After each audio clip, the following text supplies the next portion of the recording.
Hello again, everyone. John Flynn here from Flynn Real Estate, serving Southern Ontario, based out of the Niagara region. Here once again to give you my professional and honest opinion regarding the 2022 Canadian housing market. This week, I have the CREA statistics, some forecasts from big brokerages, and of course, some news and mortgage default news at the end. So stay tuned for that. So let's get right into the CREA stats. Canadian home sales edged down from October to November. National home sales declined by 3.3% month over month in November. Actual, not seasonally adjusted monthly activity came in 38.9% below November 2021. The number of newly listed properties edged down 1.3% month over month.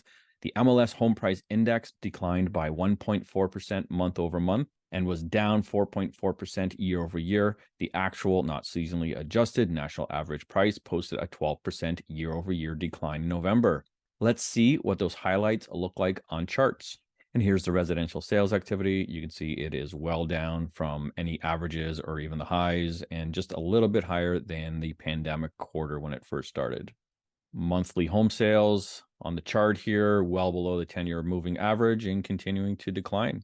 I honestly didn't think it could decline much more, but again, it is winter months. So of course, we are going to see low sales volume. And new listings looks like, again, it's average over the last 5 years or so. It's definitely not at a low point.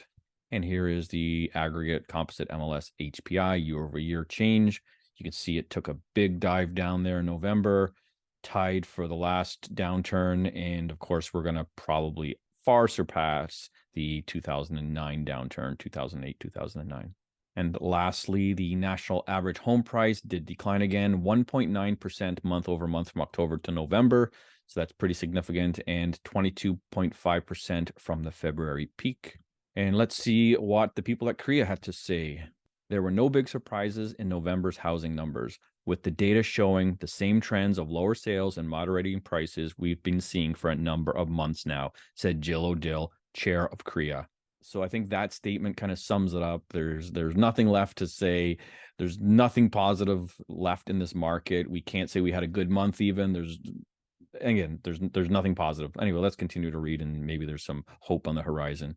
That said, while the interest rate situation facing buyers is unlikely to improve over the first half of 2023, it is more likely to remain the same. However, it may also be the first spring market in a number of years where buyers have a shot at not being outcompeted for properties that catch their eye. So that looks hopeful down the road in the spring. November's housing data from across Canada came in as expected. Still pretty quiet, and that is unlikely to improve this winter, with the Bank of Canada raising rates again last week, said Sean Cathcart, CREA's senior economist. It'll be interesting to see what buyers do when listings start to come out in big numbers in the spring, and even more interesting to see what happens a little later than the Bank of Canada, now widely thought to be at the very near or top of its tightening cycle, starts to eventually cut rates. All the other fundamental factors needed for the market to take off again are still out there. Again, nothing exciting there. He's just calling it what it is. There's nothing else he can say at this point. It's a slow market, and there's going to be tons of listings in the spring, most likely. Here's the market balance. Months of inventory over 4 months now. I think it was 4.2 or 4.4 from reading.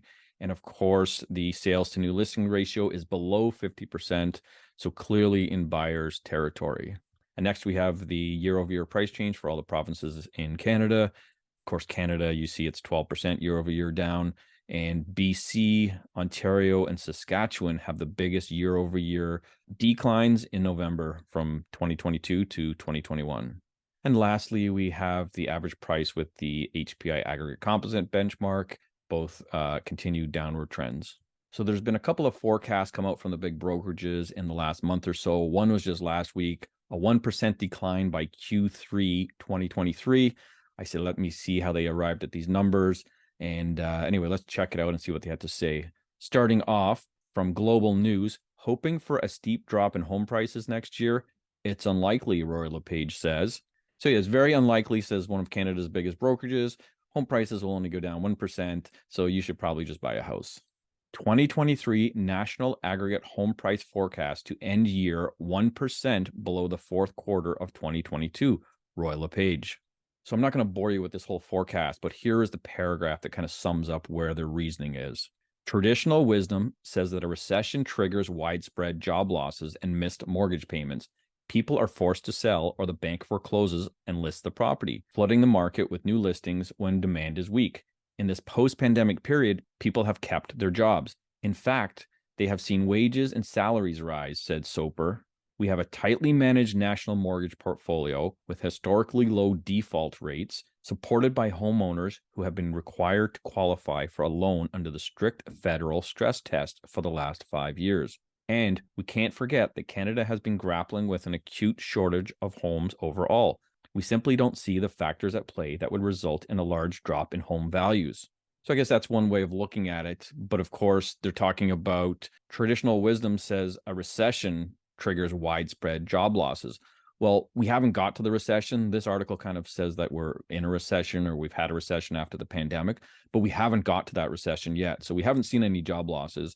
So this is based off of no job losses and a strong labor market and all the rest of that. So again, I think this is a little preemptive and they're kind of cutting out the chances of a recession. They don't talk about the coming recession, but let's look at their chart to see how it looks. This is stated in the article in words, but it's a lot easier to see it in a graphic. So of course, there we are, Q4 2022. Q1, we're going to decline, then we're going to level out, and we're going to have a small increase, but overall, we'll be down just 1% from Q4 2022 to Q4 2023. Now I'd like to add my trend line just to show you the way I think the market's going to go. So here's my trend line going straight down. It's a lot more of a realistic trend line. And yeah, we'll see how it plays out. But these forecasts are usually wrong. So of course, we're going to look at one of the other big brokerages forecasts. This was at the end of November. Canadian housing markets expected to shift in 2023. Remax Canada expects average residential prices to decrease by 3.3% in 2023. So that's what, 3 times more than Royal LePage. Most of it is from Ontario and Western Canada. The biggest price declines across the country are expected in Ontario and Western Canada, where some markets may see average residential sale prices decrease by 10 to 15%. So, of course, they're calling for 10 to 15% in Ontario and BC alone. So, yeah, we're going to monitor this, and you know where I stand. It's more than 1% or 3.3%, that's for sure. So, of course, there has been some talk of, mortgage defaults from private lenders and whatnot. So I just want to start off this section with an article last month from the Financial Post. I might have talked about it before, maybe not this specific article, but let's see what it says here. Banks seek workarounds to avoid mortgage default for struggling variable rate borrowers, but tools that stave off trouble in the short term may have longer term consequences. So sounds like kicking the can down the road, right? And we talked about it, but here's the specifics, and this kind of sums it up really good, this article. Canadian banks are attempting to ease the burden on homeowners who can't keep up with the rapid rise in interest rates by extending mortgage amortizations, in some cases, adding unpaid amounts onto the loan principal, tools that can stave off default in the short term, but that may come with longer term consequences. So that article was from November 25th, almost a month ago.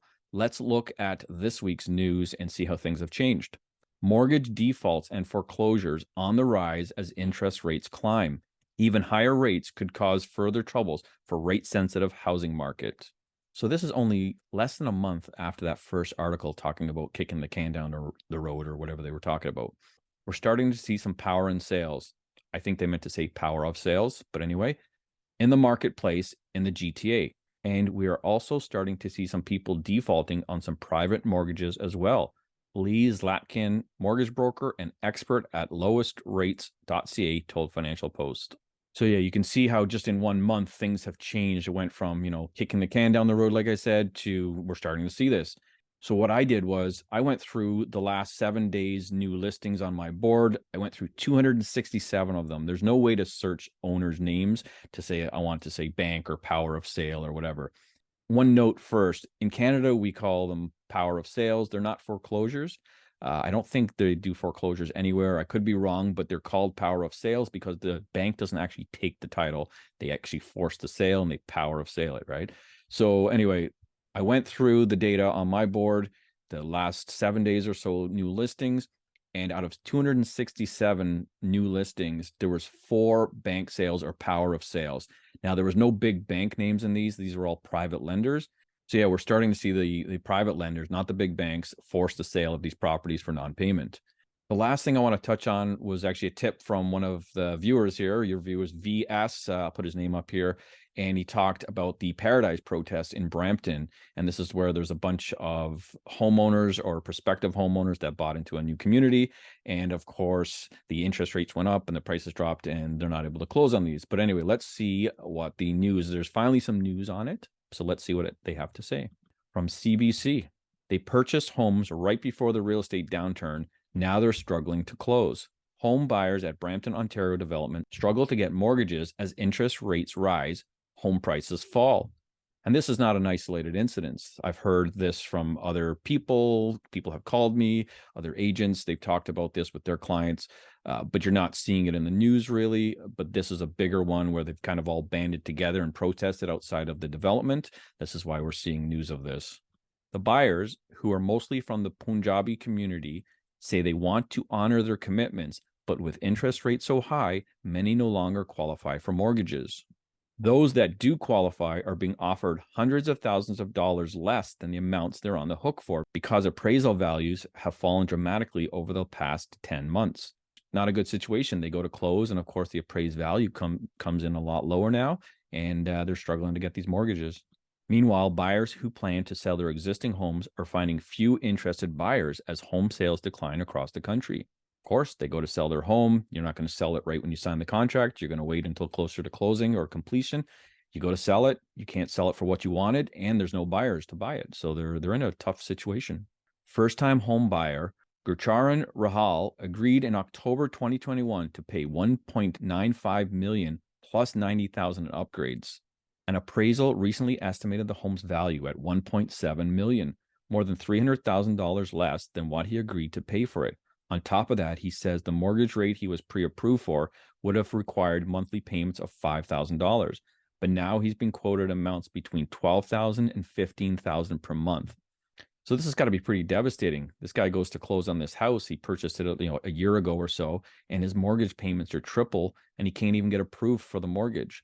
Me and my wife, I think we haven't slept for the last 3 months, said Rahal. Our kids, they can see the stress on me and my wife's face. So yeah, it's a very tough situation. And of course, they've approached the builder, and here they are protesting out front of the development. But the builder's like, we'll do what we can. We can push the closing back 3 months, which isn't going to help them at all. All that's going to do is give them a lower price. They're definitely not going to meet appraisal now. They'll owe more money. And you can see them protesting out here with their signs, Paradise, we don't want to be homeless. Paradise, save and help us. Now, I'm not going to dump on the developer, and I'm not going to dump on these people because, they don't study the market. They don't know the market. They just knew prices were going up, or we want to buy a new house to live in. Some of them, I'm sure, are speculators. There's been talk that most of them are speculators, but I don't know. So I'm not going to dump on either. And of course, the developer, they're in it to make money. So you can't expect them to slash prices. They might be able to, but they're not gonna. They've clearly said, we're going to honor the agreement of purchase and sale. We're bound to this contract. We have costs. We have construction costs. We have development costs. And so it's a tough situation, but it looks like there's a lot of people that aren't going to close on these homes, and the developer is going to be stuck with a bunch of inventory that they're going to have to sell for lower prices.